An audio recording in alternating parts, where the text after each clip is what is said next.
jemaat yang ada di rumah, Kau pakai hatinya, Kau pakai segala sesuatu yang Dia curahkan dalam dirimu, dan Kau dengarkan segala keinginan, kerinduan Tuhan untuk memuji memuliakan nama-Mu.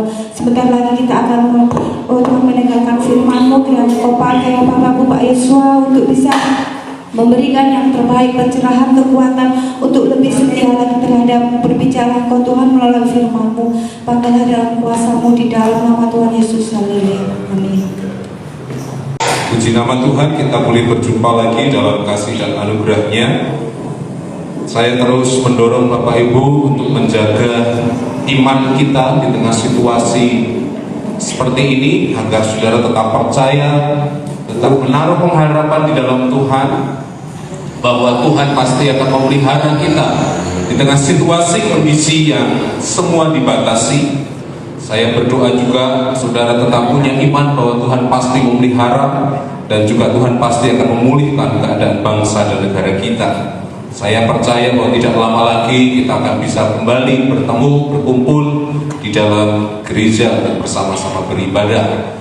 Kita juga terus menjaga tidak hanya iman tetapi juga imun kita, ya, imunitas tubuh kita, supaya dengan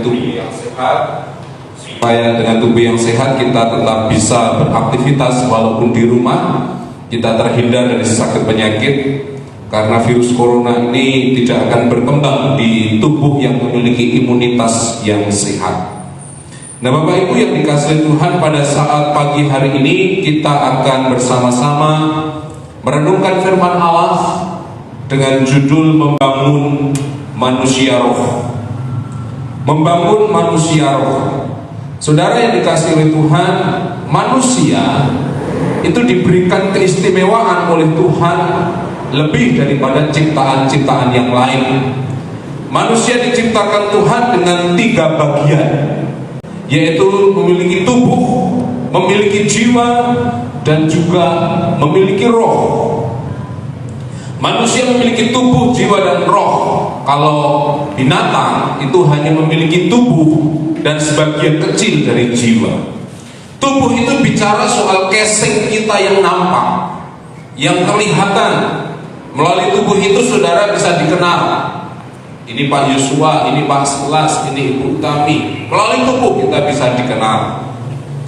Dan jiwa itu bicara soal pikiran, perasaan, dan kehendak. Kalau binatang memiliki pikiran tetapi tidak memiliki perasaan, ya. Binatang juga memiliki kehendak. Nah, yang ketiga adalah roh. Ini yang tidak dimiliki oleh binatang, sebab roh berdasarkan kitab Pengkhotbah itu diberikan Tuhan hanya kepada manusia. Oleh karena itu kalau manusia mati, maka rohnya itu akan kembali kepada Tuhan. Jiwanya yang akan dihakimi menurut perbuatannya. Karena di dalam jiwa itu ada pikiran kita, ada perasaan kita, juga ada kehendak kita. Melalui tubuh, melalui panca indera, kita bisa mengenal lingkungan sekitar. Melalui jiwa kita, kita bisa mengenal siapa diri kita. Dan melalui roh kita, kita bisa mengenal Tuhan. Nah, namun kenyataannya Bapak Ibu yang dikasihi Tuhan, kalau kita mau jujur, banyak di antara manusia, bahkan mungkin sebagian besar manusia hanya melihat dan memperhatikan yang kelihatan, yaitu pertama tubuhnya, fisiknya, dan setelah itu jiwanya. Dan sedikit manusia yang memperhatikan rohnya. Padahal 3 bagian ini menurut kitab 1 Tesalonika itu masing-masing harus dipelihara, saudara. Ya. Nah, banyak orang itu fisiknya lemah, tetapi rohnya lemah. Ya. Casingnya kayak Hercules, tapi rohnya kayak Hello Kitty, sudah. Coba kita lihat buktinya kalau orang itu ternyata lebih memperhatikan fisik. Pada umumnya khususnya wanita ini tidak ingin cepat tua. Ya, makanya dia berusaha mendandani tubuhnya sedemikian rupa supaya tampak terlihat muda. Tidak usah jauh-jauh, contohnya istri saya. Setiap kali dia foto, saudara, dan dia selalu menunjukkan kepada saya, Pak karo iki, kalau saya dengan ini tuaan anak kelihatannya. Saya bersyukur memiliki istri yang awet muda, karena suaminya sangat mencintainya sehingga dia awet muda. Nah, saudara yang dikasihi Tuhan, ibu-ibu berusaha bagaimana caranya supaya tidak tampak tua. Makanya tanam benang sana sini, ya, dikencangkan kulit pipi supaya tidak terlihat kerut-kerutan, spa, manicure, pedicure, dan lain sebagainya, luluran tiap hari. Apa tujuannya? Memperhatikan supaya tubuhnya terlihat cantik dan awet muda. Bapak-bapak juga demikian, saudara. Ada beberapa yang membentuk tubuhnya supaya terlihat kekar, ya, supaya terlihat maco dan gagah. Perutnya six pack, tidak one pack. Nah, semua itu ditujukan untuk penampilan fisik supaya terlihat indah, terlihat muda, terlihat kuat, dan menarik untuk dilihat. Belum lagi saudara, kalau saudara gemar kuliner, wisata yang akhir-akhir ini sedang marak. Semua itu tujuannya untuk apa? Memanjakan tubuh. Ya. Mana masakan yang paling enak? Kota A Apa ciri khas masakannya? Dicari, dikejar. Apalagi kalau kita lihat tayangan di TV itu apa? Baper. Bikin lapar. Bikin lapar itu sudah menggiurkan sekali. Nah, Bapak Ibu yang dikasihi Tuhan, itu menunjukkan bahwa manusia itu secara naluri mereka lebih peduli kepada fisiknya. Jadi secara fisik banyak sekali makanan-makanannya yang bisa dipakai untuk supaya fisiknya itu sehat, supaya fisiknya itu menarik dan lain sebagainya. Dan kebanyakan orang, bahkan sebagian besar manusia sangat memperhatikan akan kebutuhan fisik. Jiwa itu bisa diisi dengan pendidikan. Makanya tadi dikatakan bahwa jiwa itu terdiri dari pikiran, perasaan, dan kehendak. Pikiran itu membutuhkan makanan, yaitu caranya dengan pendidikan, keterampilan, dan lain sebagainya. Orang tua berusaha supaya anak-anaknya menempuh pendidikan setinggi-tingginya, supaya kebutuhan pikirannya, kebutuhan otaknya itu terisi. Bahkan dari bayi sudah diberikan nutrisi supaya otaknya itu pandai, cerdas. Ya. Itu makanan untuk jiwa. Perasaan itu makanannya apa? Rekreasi, kemudian melihat hiburan-hiburan, nonton TV, itu makanan-makanan untuk jiwa. Yang suka melakukan hobinya, itu tujuannya untuk apa? Untuk memuaskan kebutuhan jiwanya. Nah, Bapak Ibu yang saya kasihi di dalam Tuhan, tetapi seperti tadi saya sampaikan bahwa banyak orang lebih memperhatikan fisiknya, lebih memperhatikan kebutuhan jiwanya, tetapi sangat sedikit orang yang memperhatikan kebutuhan rohnya.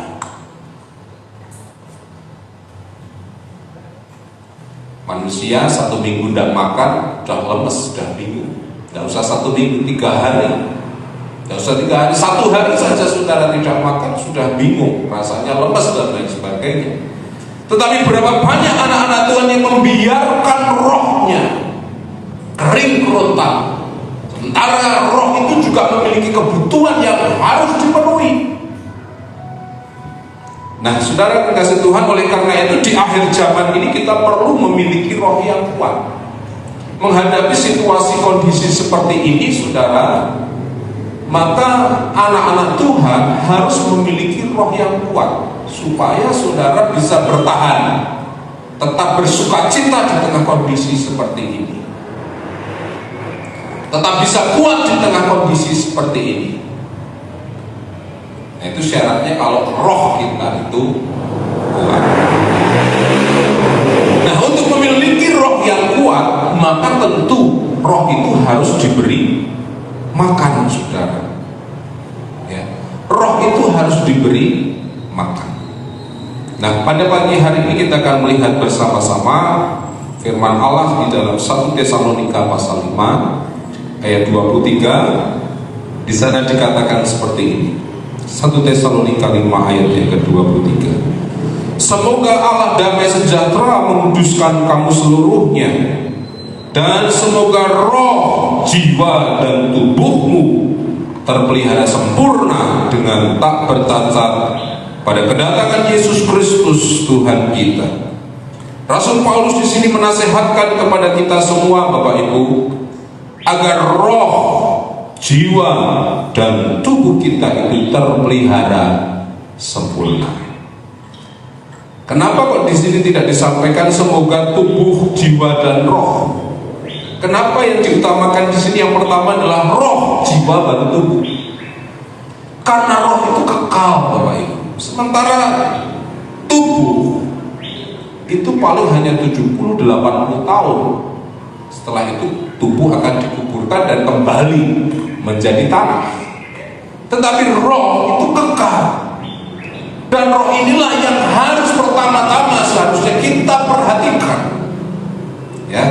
Supaya apa? Supaya pada waktu Tuhan Yesus itu datang, roh kita itu kedapatan sempurna.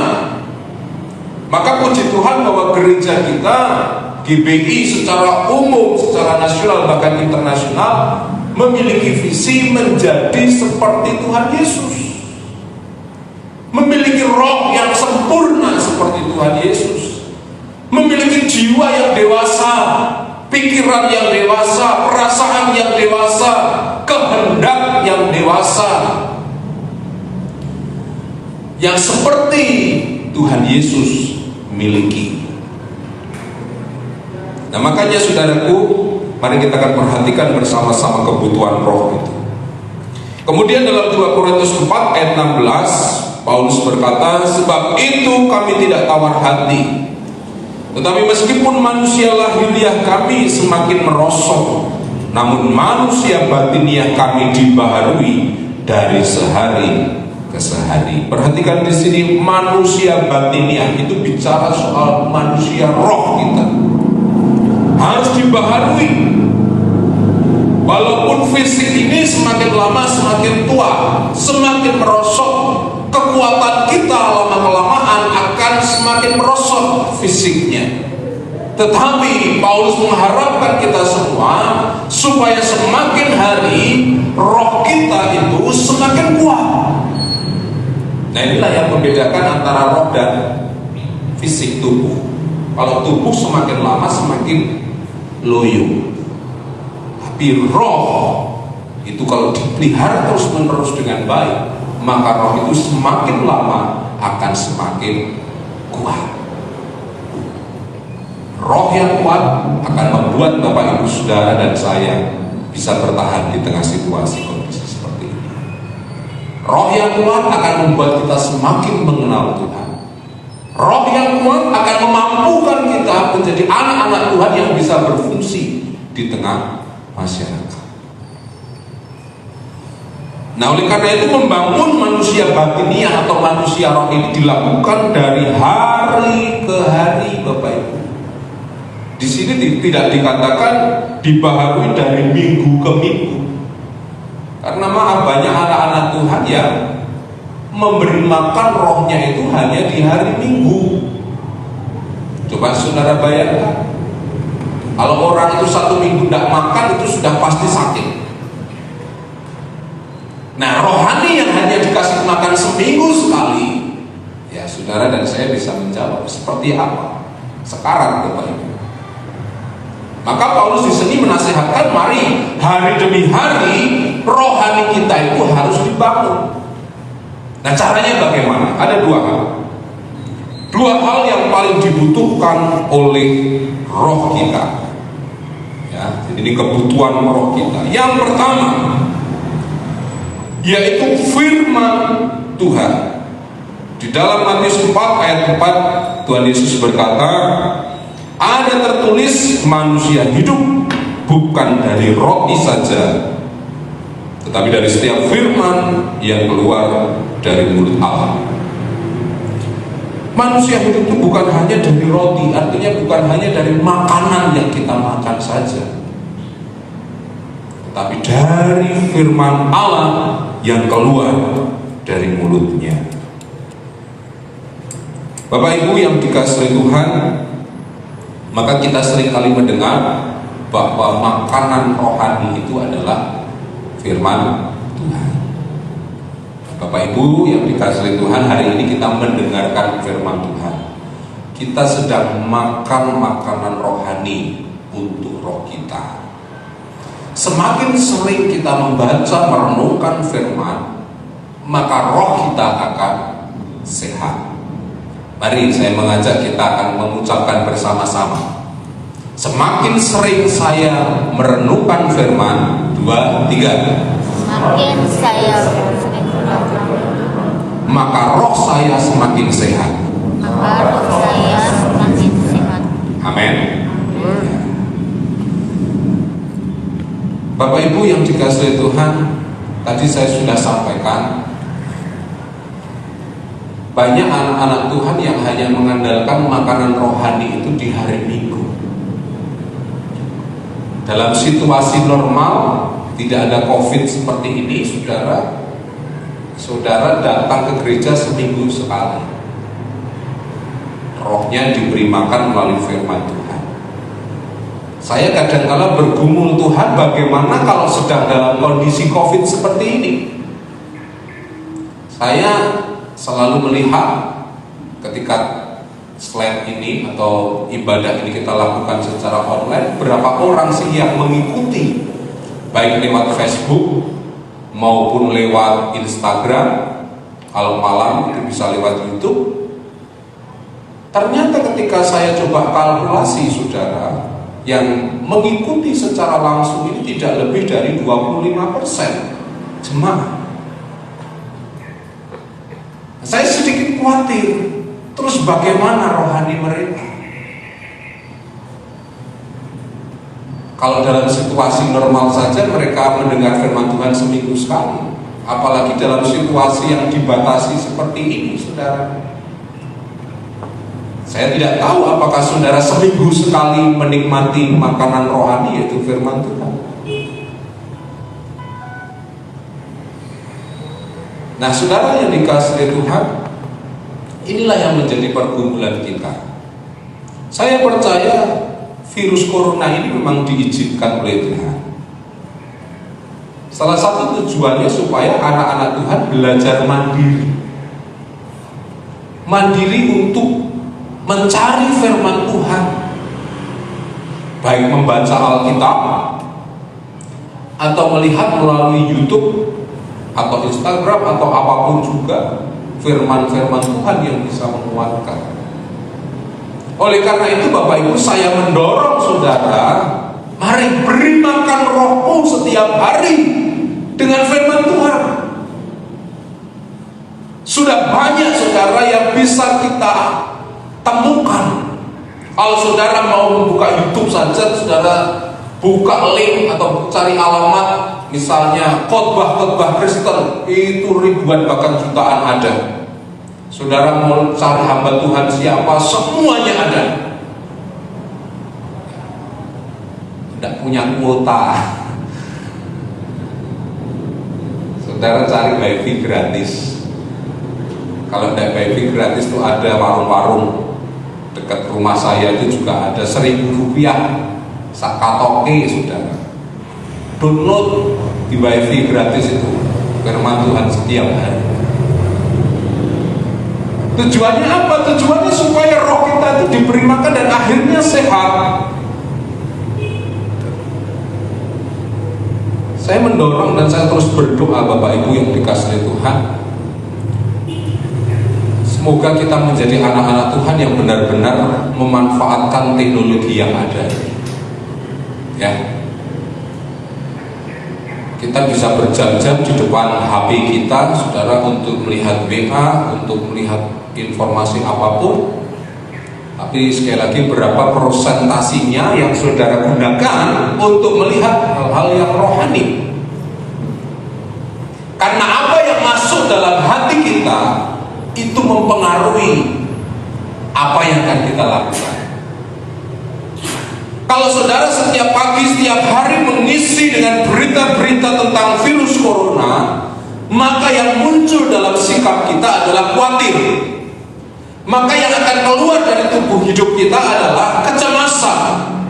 Maka yang akan keluar dari hidup kita adalah lemes, bingung, takut, dan lain sebagainya.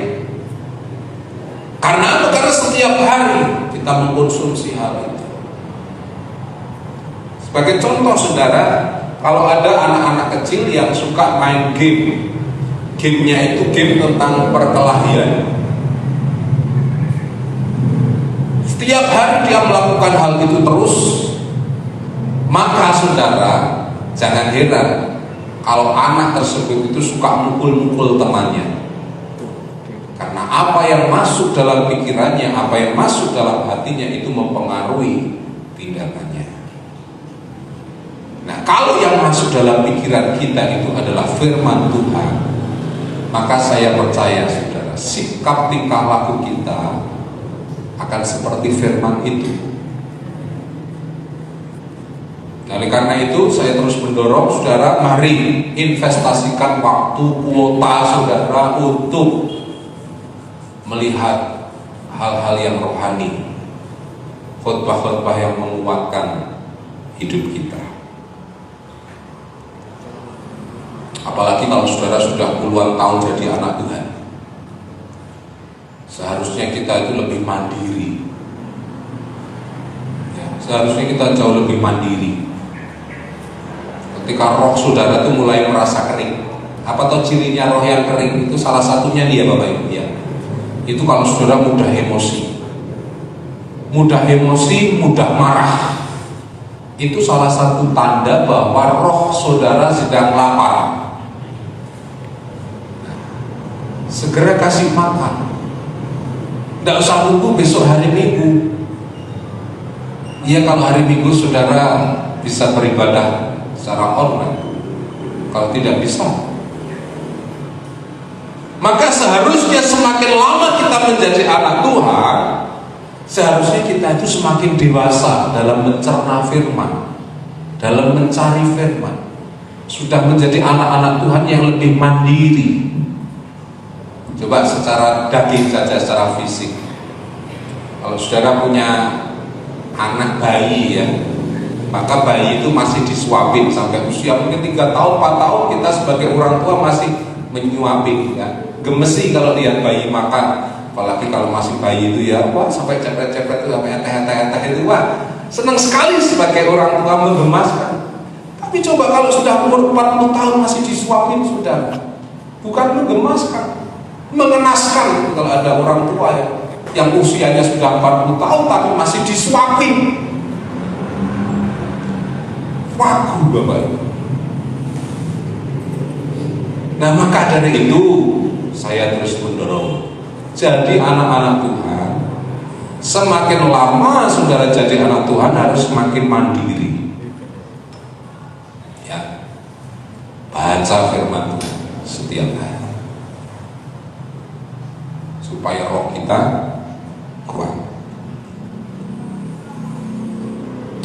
Sebab firman Allah itu mengandung kuasa. Dalam Ibrani 4 ayat yang ke-12 di sana dikatakan, sebab firman Allah hidup dan kuat dan lebih tajam dari pedang bermata dua manapun.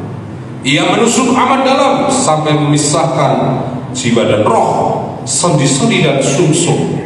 Ia sanggup membedakan pertimbangan dan pikiran hati kita. Kadang-kadang kita bingung Bapak Ibu, menghadapi keadaan seperti ini, apa yang harus kita lakukan? Minggu yang lalu saya sudah menyampaikan firman Tuhan, kenapa kita perlu beriman kepada firman Tuhan. Karena sesungguhnya dengan beriman kepada firman Tuhan, maka kita akan jauh lebih cerdas daripada orang yang cerdas. Melalui firman Tuhan kita bisa tahu apa yang harus kita lakukan, saudara. Karena firman Tuhan itu seperti manual buku panduan kehidupan. Bahkan melalui firman Tuhan ini saudara bisa tahu sejarah dunia, sampai dunia suatu saat nanti hilang lenyap, semuanya itu sudah dituliskan di dalam firman Tuhan. Dan saya percaya firman Allah itu cukup untuk memenuhi kebutuhan makanan rohani kita. Dan firman Allah itu bisa memberikan pertimbangan dalam diri kita. Saya banyak menemukan orang-orang yang bertobat ketika mendengarkan firman Tuhan. Karena dikatakan firman Tuhan itu menusuk amat dalam, lebih kuat dan tajam daripada pedang. Banyak orang yang bertobat melalui mendengarkan firman Tuhan. Ada orang yang dikuatkan hatinya ketika mendengarkan firman Tuhan. Ada orang yang dihibur melalui firman Tuhan. Bahkan ada orang yang ditegur melalui firman Tuhan. Karena firman Tuhan itu adalah makanan bagi rohani kita. Di dalam Mazmur pasal 1 ayat 1 sampai 3, sana ayatnya berkata seperti ini: berbahagialah orang yang tidak berjalan menurut nasihat orang fasik, yang tidak berdiri di jalan orang berdosa, dan yang tidak duduk dalam kumpulan pencemooh. Tetapi yang kesukaannya ialah Taurat Tuhan, dan yang merenungkan Taurat itu siang dan malam. Ia seperti pohon yang ditanam di tepi aliran air, yang menghasilkan buahnya pada musimnya, dan yang tidak layu daunnya, dan apa saja yang diperbuatnya berhasil. Amin. Saudara ingin berhasil? Amin. Ya. Saudara ingin berbuah pada musimnya? Amin. Kita tentu ingin kita berbuah pada musim. Daun kita tidak menjadi layu, tapi syaratnya saudara harus ditanam di tepi aliran air. Kalau tanaman itu ditanam di tepi aliran air, sudah dipastikan tanaman itu pasti subur dan pada waktunya menghasilkan buah. Nah, orang yang suka merenungkan Taurat Tuhan, orang yang suka merenungkan firman Tuhan, itu seperti pohon yang ditanam di tepi aliran air.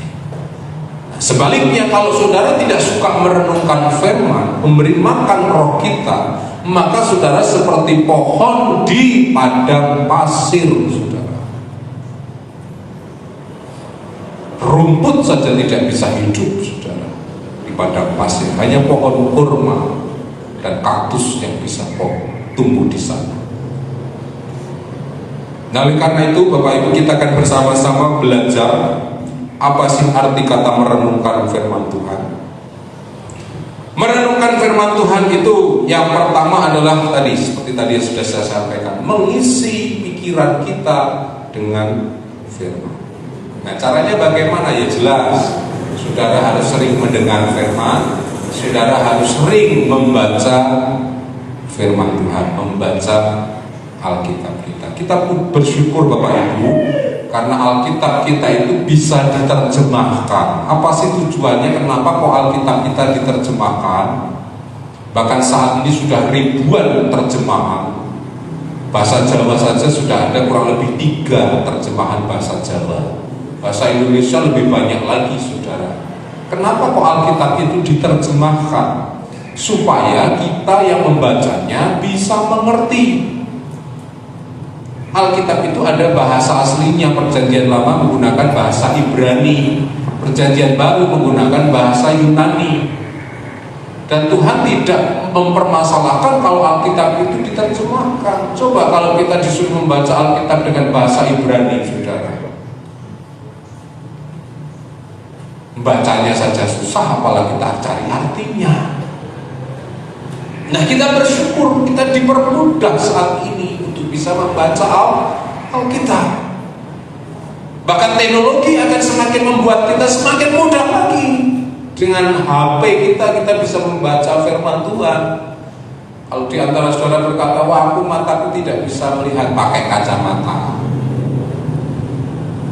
Tidak punya, tak pinjamin kacamata saya.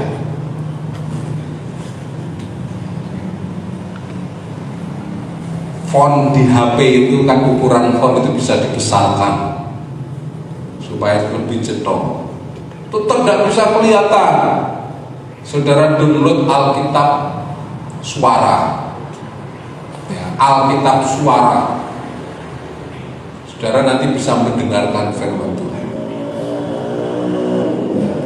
Kadang-kala ada anak-anak Tuhan yang bingung, aku mau membaca mulai dari mana ya? Makanya setiap pagi saya memberikan panduan melalui suara gembala itu supaya kita membaca. Saudara mengikuti itu 1 tahun selesai baca firman Tuhan. Tiap malam di mesbah keluarga juga sudah ada ayat-ayat yang bisa kita baca. Ya. Dengan membaca, dengan mendengarkan firman Tuhan, kita sedang mengisi pikiran kita. Yaitu dalam bahasa Ibrani-nya disebut sikah. Itu arti kata merenungkan yang pertama. Yang kedua, merenungkan itu artinya mengucapkan firman, memperkatakan firman. Ya, bahasa aslinya agah. Dalam Yosua 1 ayat 8 disana dikatakan, janganlah kau lupa memperkatakan firman Tuhan. Ya, harus diperkatakan. Saya sarankan saudara, ketika saudara membaca firman, kalau memungkinkan, saudara sambil ucapkan supaya telinga kita mendengar. Karena iman timbul dari pendengaran akan firman Tuhan. Ya.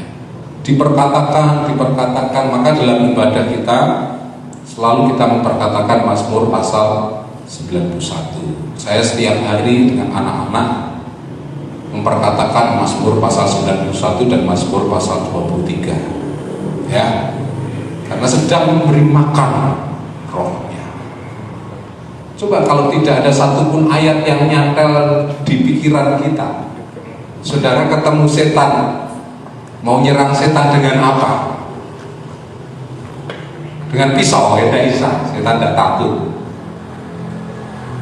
Kalau tidak ada firman yang keluar dari mulut kita, terus kita mau menyerang setan dengan apa? Karena dikatakan pedang roh, pedang yang digunakan untuk menyerang setan itu adalah firman Tuhan. Jadi sang setan itu dikalahkan dengan firman Tuhan. Karena sekali lagi setan itu bakatnya cuma satu, yaitu menipu. Nah, tipuan itu dikalahkan dengan kebenaran firman. Kalau saudara tidak pernah ada firman ayat yang nyantel satupun di pikiran kita, kalau saudara pas tidak punya duit, mau memperkatakan apa?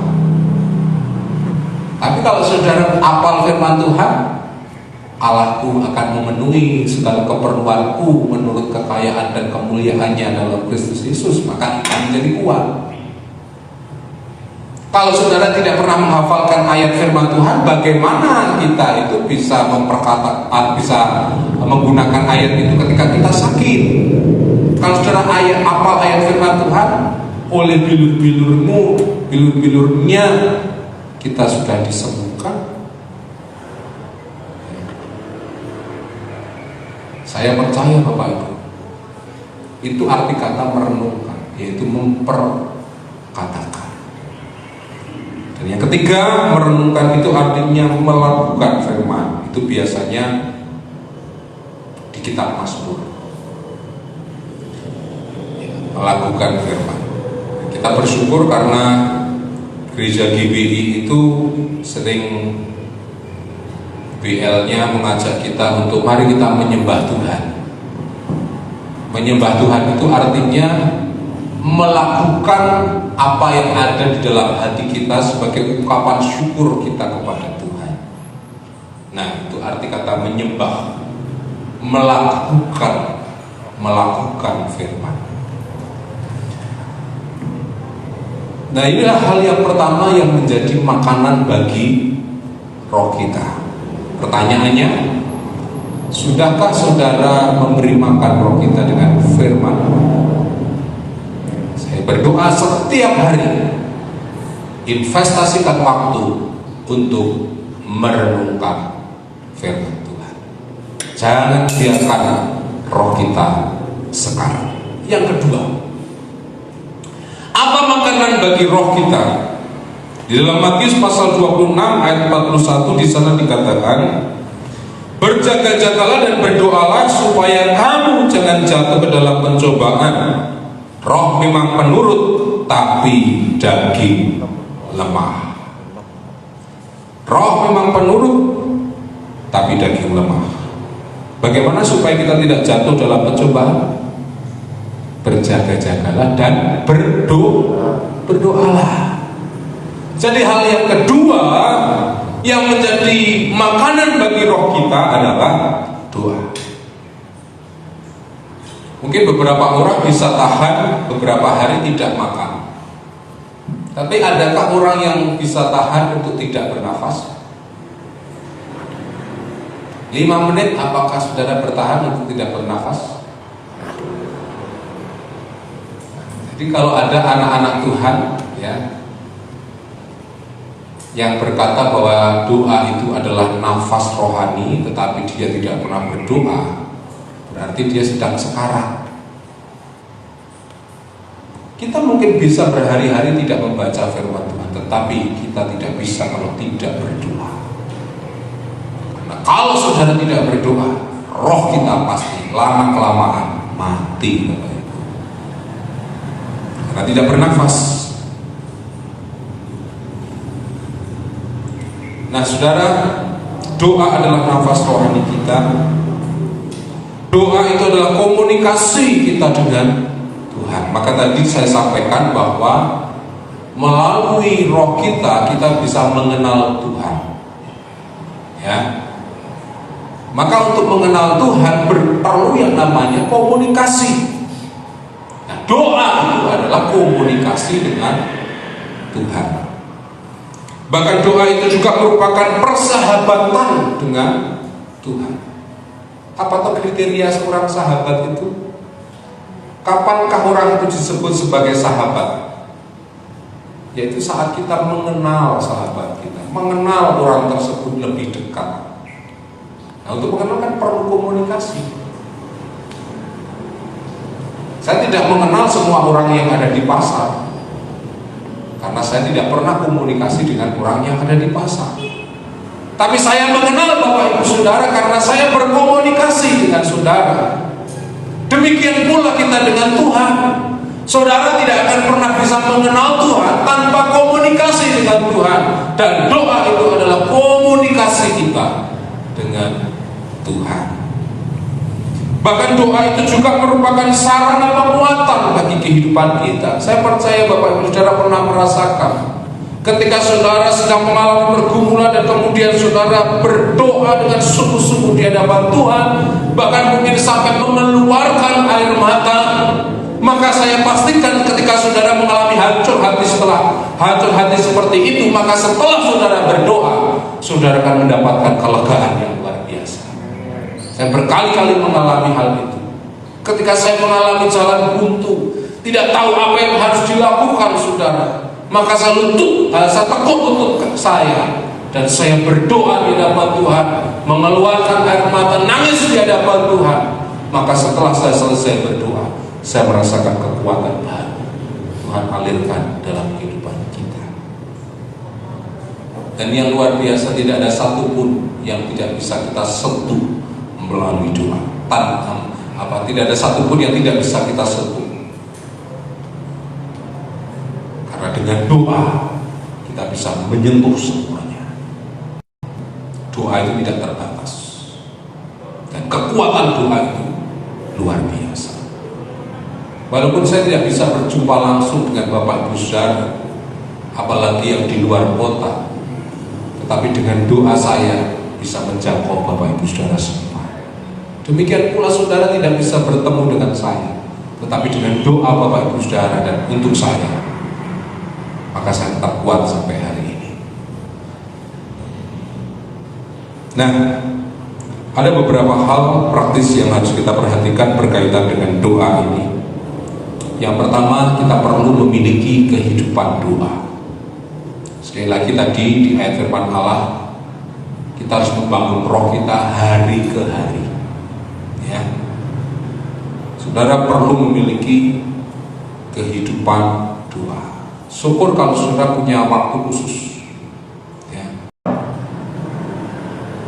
Jadi ketika saudara sedang masak, saudara bisa berdoa sama Tuhan.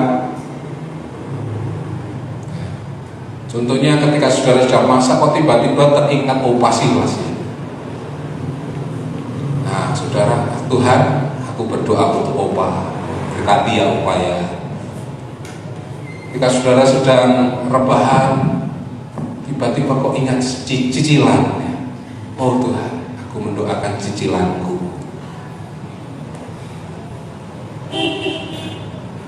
Kalau saudara sedang berpergian, kok tiba-tiba saudara lewat sebuah gereja, Tuhan berkati gereja itu. Saya rasa banyak hal yang bisa kita doakan. Bahkan nanti ketika saudara keluar dari rumah, saudara ketemu dengan siapa dan bertemu dengan apa, itu bisa menjadi objek doa kita. Dulu ada seorang jemaat yang tanya, bagaimana ya caranya supaya saya itu bisa doa konsentrasi. Sebetulnya salah satu cara yang mudah adalah apapun yang terlintas dalam pikiran saudara, doakan itu. Nah, itu akan menolong kita untuk kita bisa lebih fokus dalam berdoa. Maka yang kedua, kita juga perlu pola dalam berdoa. Ya, pola. Kadang saya pernah memberi contoh ya saudara. Apakah saudara masih ingat jari-jari doa? Jempol itu biasanya untuk kemudian memuji Tuhan. Yang kedua, telunjuk itu pengakuan dosa. Karena sekali-kali muncul loh, kayak gini, nah muncul pengakuan dosa. Jari tengah, jari yang paling tinggi, mendoakan orang-orang yang ada di atas kita. Siapa itu? Pemerintah, guru, hamba Tuhan, siapapun orang yang otoritas di atas kita. Kalau saudara karyawan, doakan bos saudara. Gak hanya nuntut gaji naik, tapi pertanyaannya, pernah nggak saudara mendoakan bos saudara? Pernah nggak doain gurunya? Jangan cuma mengkritik gurunya, blow on dan lain sebagainya. Pertanyaannya, pernah nggak anak-anak yang sekolah doain gurunya supaya gurunya tambah berhikmat? Nggak hanya protes, tugasnya banyak banget, tapi pertanyaannya, pernah nggak doain? Demikian pula jemaat. Jangan hanya protes, pendetanya gini, pendetanya gitu, kurang perhatian lah dan lain sebagainya. Pertanyaannya, pernah tidak saudara mendoakan pendetanya? Lihat jari manis. Jari manis itu siapa? Orang-orang yang kita kasihi, yang dekat dengan kita. Siapa? Kalau itu istri, ya suaminya. Kalau orang tua, ya anaknya. Saudara, itu orang-orang yang kita kasihi. Maka jari manis itu kan ada cincinnya. Saya belum pernah melihat di jari cincin itu diletakkan di jempol. Cincin ini kan tidak ada yang diletakkan jempol ya, di jari manis. Itu orang-orang yang kita kasihi. Baru yang terakhir kita, yang paling kecil. Nah, saudara lakukan 5 jari-jari doa ini, saya pastikan lebih dari 10 menit saudara berdoa. Ya. Nah, GBI, sinode kita, BPH GBI menyarankan mulai besok sampai tanggal 21, mulai hari ini ya tanggal 10 sampai tanggal 21 diadakan doa puasa. Ya, saya tidak mengharuskan untuk semua jemaat mengikuti. Silakan kalau saudara mau ikut bersama-sama, tidak apa-apa. Ini himbauan dari Badan Pekerja Harian GBI, menghimbau GBI untuk melakukan doa puasa mulai hari ini sampai tanggal 21. Silakan saudara mau bergabung, boleh. Ya, nanti saya akan sharekan videonya untuk Bapak Ibu Saudara semua.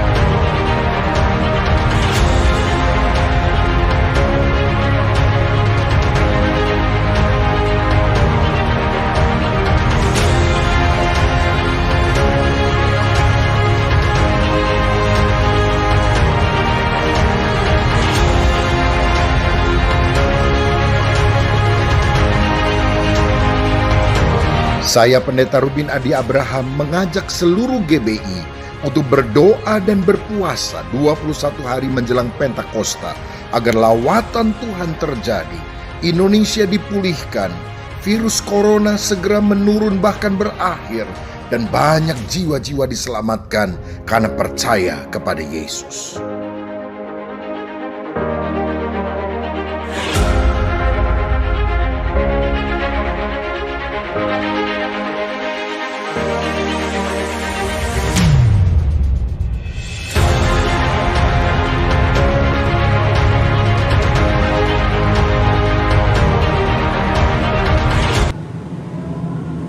Nah, dengan pola doa akan menolong kita.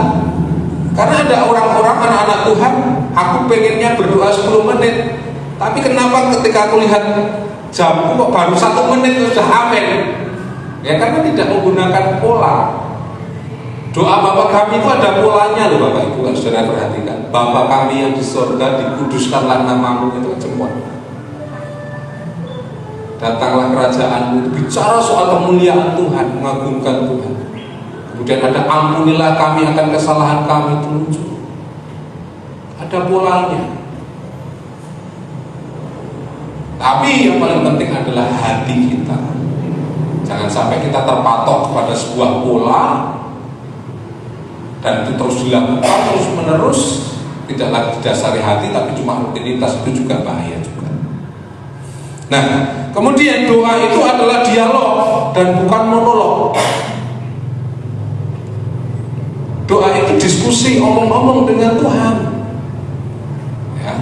Maka kalau saudara berdoa, mari berikan beberapa menit, saudara berdiam diri. Siapa tahu Tuhan bicara, bisa lewat suara langsung, bisa lewat suara hati. Ya. Silahkan Tuhan, hambamu selesai mengutarakan maksud hambamu, silahkan Tuhan bicara. Tunggu 1 menit. Kok tidak dengar apa-apa ya? Ya, kalau tidak dengar apa-apa berarti saudara disuruh buka Alkitab. Dengan buka Alkitab Tuhan bicara. Ya, saya percaya bahwa sampai hari ini Tuhan masih bicara kepada kita semua. Ya, dan yang paling akurat adalah melalui firman Tuhan. Itu yang paling akurat. Kalau mendengar secara langsung kita harus punya kepekaan. Karena sulit membedakan suara hati dengan suara Roh Kudus, tipis. Nah, tapi yang paling akurat adalah firman Tuhan. Maka saya mendorong ketika saudara berdoa, bawa Alkitab juga. Kemudian jangan tergesa-gesa dalam berdoa. Nikmati jam-jam doa kita. Dan yang terakhir, doa itu akan dilipat gandakan kuasanya dengan kuasa. Saudara hari-hari ini mengalami pergumulan yang sangat berat, maka kalau saudara berdoa ditambah dengan kuasa, maka kekuatannya itu bisa menjadi berlipat-lipat. Ya. Tidak hanya kuasa roh, tapi doa dan disertai dengan kuasa. Jadi Bapak Ibu yang saya kasihi dalam Tuhan, di Alkitab juga ada contoh-contoh. Daniel itu 3 kali sehari berdoa. Dalam Mazmur 91, Daud itu 7 kali sehari berdoa. Kalau kita anak-anak Tuhan, setiap saat kita bisa berdoa. Kita berapa kali doa sehari? 3 kali. Doa makan pagi, doa makan siang, doa makan malam. Tambah doa mau tidur, doa bangun tidur. 5 kali, tidak bagus. Daripada tidak pernah berdoa. Ingat saudara, doa adalah nafas rohani kita. Saya berdoa Bapak Ibu yang dikasihi Tuhan, kita tidak hanya memperhatikan fisik kita, tidak hanya memberi makan untuk daging kita, fisik, tidak hanya memberi makan untuk jiwa kita, tapi berilah makan untuk roh kita. Maka saya percaya kalau roh, jiwa dan tubuh kita itu diberi makan, pasti sehat. Dan ketika Tuhan Yesus datang, Tuhan akan mendapati ketiga hal itu dalam hidup kita sempurna dan tak bercacat. Tuhan Yesus memberkati kita semua. Amin.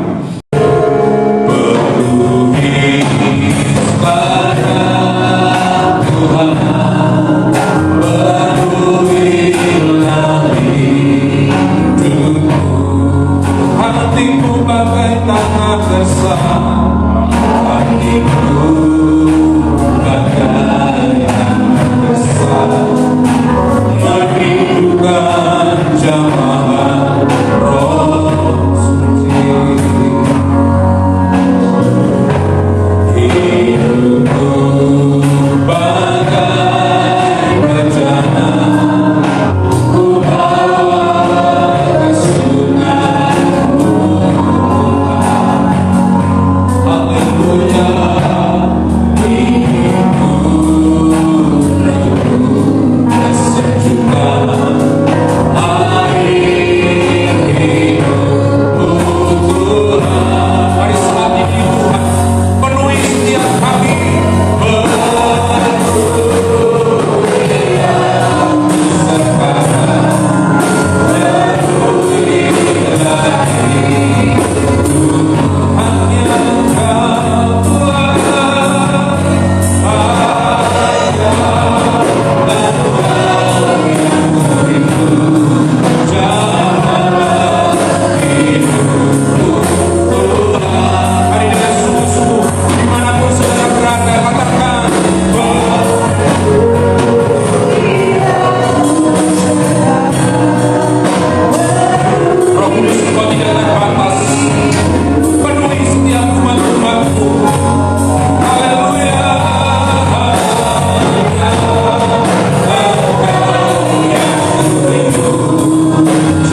mendoakan untuk bangsa dan negara kami.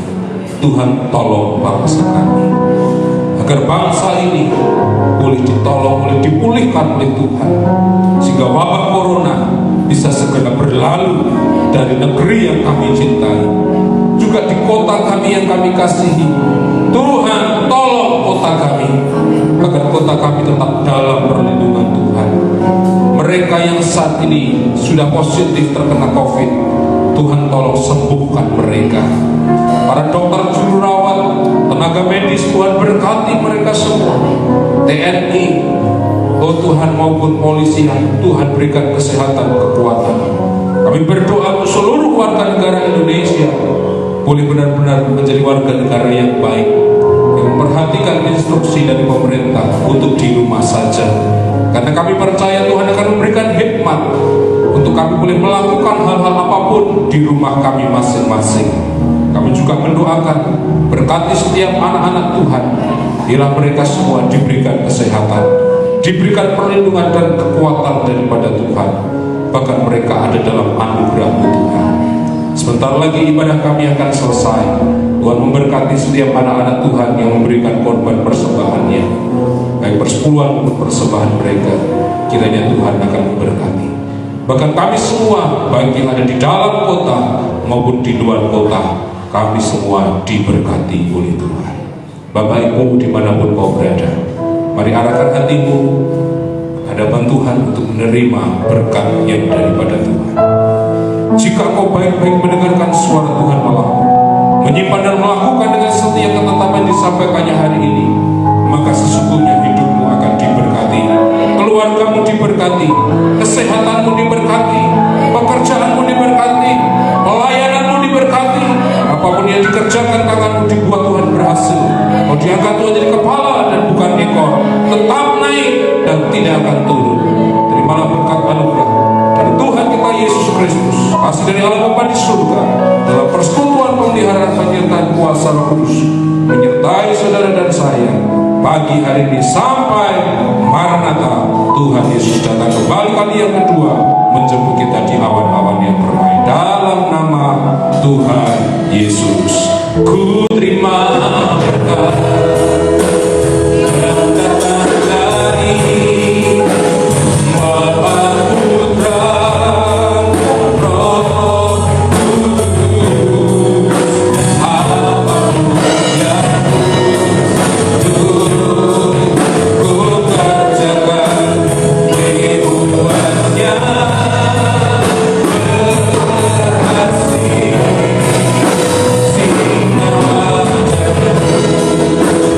Yang menerangi, menjaga dan menuntuni hidupku, damai dan menyerta, damai dan menyerta, damai dan menyerta, damai dan menyerta, damai dan menyerta. Dengan iman dan tetap